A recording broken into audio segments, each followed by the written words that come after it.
You, John Fitzgerald Kennedy, do solemnly swear. I, John Fitzgerald Kennedy, do solemnly swear.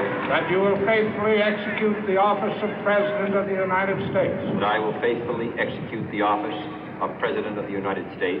And will, to the best of your ability. And will, to the best of my ability. Preserve, protect, and defend the Constitution of the United States. Preserve, protect, and defend the Constitution of the United States. So help you God. So help me God.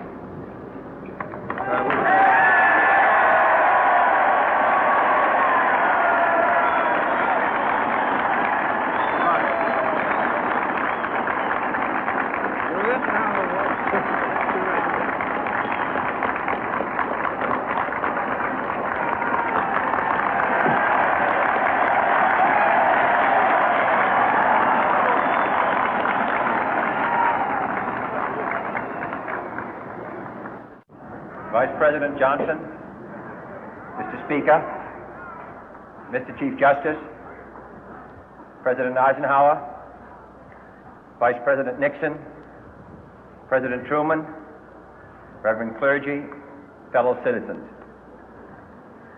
We observe today not a victory of party, but a celebration of freedom, symbolizing an end as well as a beginning, signifying renewal as well as change. For I have sworn before you and Almighty God the same solemn oath our forebears prescribed nearly a century and 3/4 ago. The world is very different now, for man holds in his mortal hands the power to abolish all forms of human poverty and all forms of human life. And yet the same revolutionary beliefs for which our forebears fought are still at issue around the globe. The belief that the rights of man come not from the generosity of the state, but from the hand of God. We dare not forget today that we are the heirs of that first revolution. Let the word go forth from this time and place to friend and foe alike that the torch has been passed to a new generation of Americans born in this century, tempered by war, disciplined by a hard and bitter peace, proud of our ancient heritage, and unwilling to witness or permit the slow undoing of those human rights to which this nation has always been committed and to which we are committed today at home and around the world.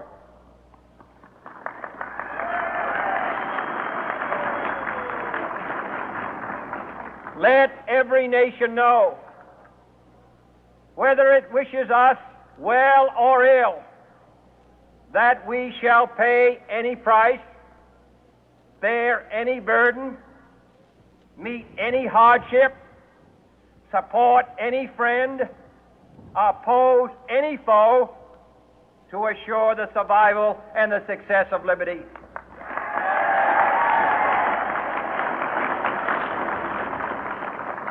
This much we pledge and more.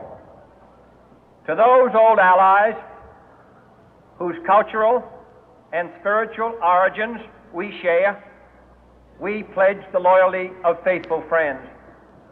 United, there is little we cannot do in a host of cooperative ventures. Divided, there is little we can do, for we dare not meet a powerful challenge at odds and split asunder. To those new states whom we welcome to the ranks of the free, we pledge our word that one form of colonial control shall not have passed away, merely to be replaced by a far more iron tyranny.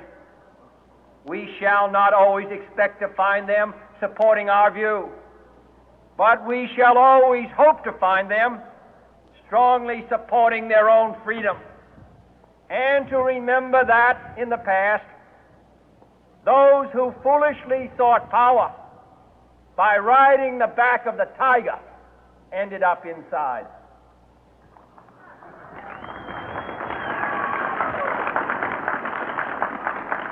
To those people in the huts and villages of half the globe struggling to break the bonds of mass misery, we pledge our best efforts to help them help themselves for whatever period is required, not because the communists may be doing it, not because we seek their votes, but because it is right. If a free society cannot help the many who are poor, it cannot save the few who are rich.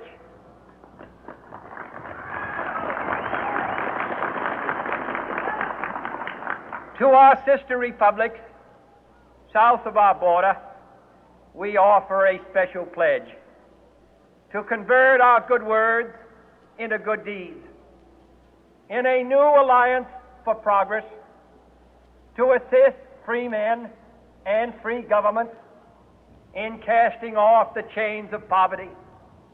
But this peaceful revolution of hope cannot become the prey of hostile powers. Let all our neighbors know that we shall join with them to oppose aggression or subversion anywhere in the Americas. And let every other power know that this hemisphere intends to remain the master of its own house.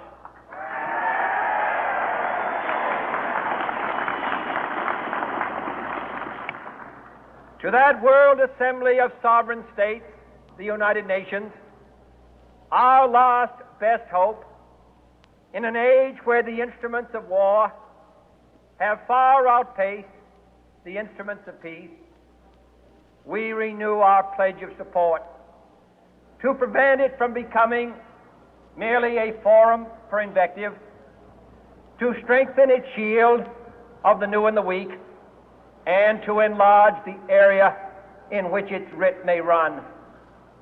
Finally, to those nations who would make themselves our adversary, we offer not a pledge, but a request that both sides begin anew the quest for peace. Before the dark powers of destruction, unleashed by science, engulf all humanity in planned or accidental self-destruction, we dare not tempt them with weakness, for only when our arms are sufficient beyond doubt can we be certain beyond doubt that they will never be employed. But neither can two great and powerful groups of nations take comfort from our present course, both sides overburdened by the cost of modern weapons, both rightly alarmed by the steady spread of the deadly atom, yet both racing to alter that uncertain balance of terror that stays the hand of mankind's final war. So let us begin anew, remembering on both sides that civility is not a sign of weakness, and sincerity is always subject to proof. Let us never negotiate out of fear, but let us never fear to negotiate.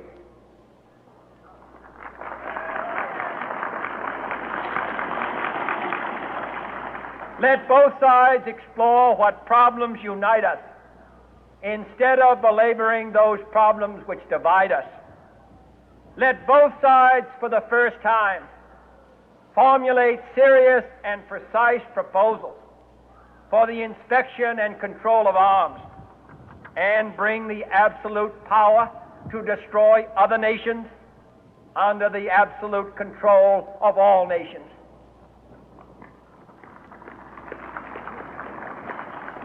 Let both sides seek to invoke the wonders of science instead of its terrors. Together, let us explore the stars, conquer the deserts, eradicate disease, tap the ocean depth, and encourage the arts and commerce. Let both sides unite to heed in all corners of the earth the command of Isaiah to undo the heavy burden and let the oppressed go free. And if a beachhead of cooperation may push back the jungle of suspicion, let both sides join in creating a new endeavor, not a new balance of power, but a new world of law, where the strong are just and the weak secure and the peace preserved. All this will not be finished in the first 100 days, nor will it be finished in the first 1,000 days, nor in the life of this administration, nor even perhaps in our lifetime